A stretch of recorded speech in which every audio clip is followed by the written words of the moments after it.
So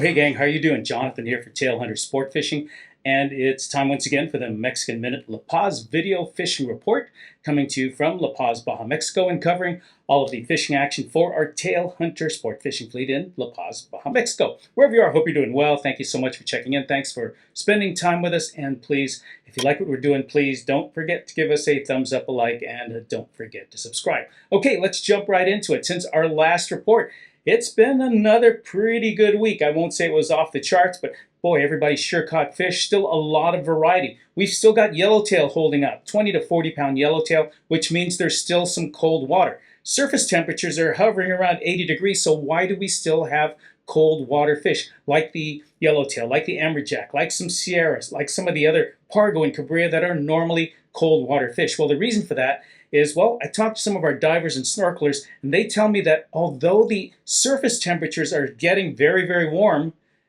down about 20 or 30 feet, there's a thermocline dropping the temperature 5 to 10 degrees. So there's colder water down deep, and I think that's what's holding some of these species. And nobody's complaining.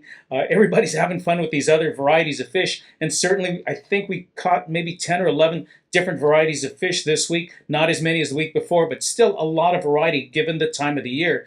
But a lot of folks were coming down expecting a lot more dorado biting as well, a lot more surface and blue water fish like marlin, like tuna, like wahoo, and they're not quite there yet, although I will tell you, it's getting better. It's gotten better every single week as the surface temperatures have gotten warmer. But overall, like I said, still some cold water fish in. North of La Paz, there's still a nice jag of yellowtail, amberjack, some pargo, some cabrilla there as well, but most of the rockfish, I should say, are getting caught with our Las Arenas fleet. Still some very, very big rooster fish in. There's still the 5 and 10 pounders you can have fun with along the beach, but those big boys, if you get those big baits, the sabalo, the caballitos, the bolitos, anything that's going to bite a bait about this big is certainly going to have a big mouth. And we've got some 60, 70, 80 pounders this week. So hopefully, I know a lot of you are coming down in the next week or two looking for that big rooster fish to check off your bucket list. So hopefully they're going to stick around. We'll do our best to keep them around for you.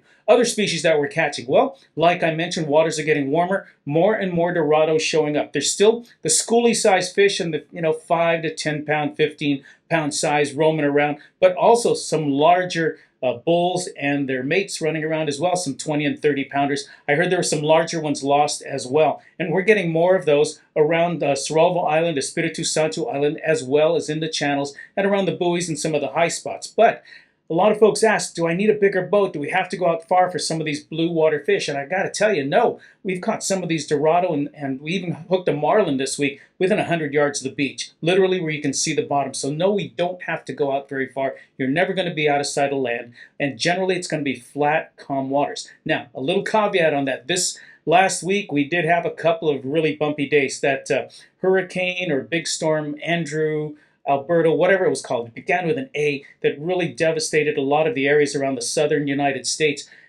Did a lot of damage there, came across mainland Mexico, and then it stuck around in the Pacific for a while. It didn't drop us a lot of rain. We had one evening, one morning with a little bit of rain, but what it did is it caused a lot of big waves and a lot of wind. In fact, one day we were not able to fish with our Las Arenas flight. It was just, there's too much coming out of the south, too many big waves, and we decided to just hold everybody back. But fortunately, it was a day when we didn't have a lot of fishermen. But we were able to fish on the La Paz side with our other fleet, which is why we kind of have the two fleets and why it's beneficial that we have the two fleets, because if one side isn't happening, well, the other side, certainly we can fish you on that. But that one day we did not fish any boats out of Las Arenas because it was just too rough and too windy. And then the next day after that, it was still a little bit bumpy. We did have folks out, but some other folks decided they didn't want to go out. But overall, we got calmer, but we did have that little hiccup in there of weather. And overall, looking to the future this coming week, it looks like it's going to be okay. But listen, hang on there, take a look at the fishing gallery this week. I do not